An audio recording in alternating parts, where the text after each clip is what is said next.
Hello అండి, అందరికీ నమస్కారము. మే 10వ తారీఖున అక్షయ తృతీయ అండి. అక్షయ తృతీయ అంటే ఆ రోజు ఏ మంచి పని చేసినా అక్షయం అవుతుందండి, చాలా వృద్ధి అవుతుందని అర్థం.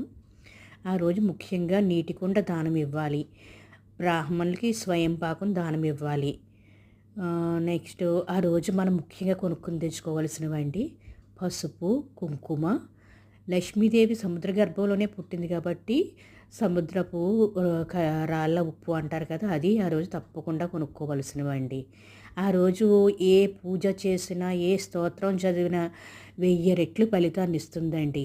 అక్షయ తృతీయ రోజు పేదవాళ్ళకి చెప్పులు దానము, మజ్జిగ, ఎండలో వెళ్ళే వాళ్ళకి మజ్జిగ పంచడము, నీటి కుండ దానం ఇవ్వడం చాలా మంచిదండి. ఇది అక్షయ తృతీయ ముఖ్య ఉద్దేశం అండి. Thank you for watching.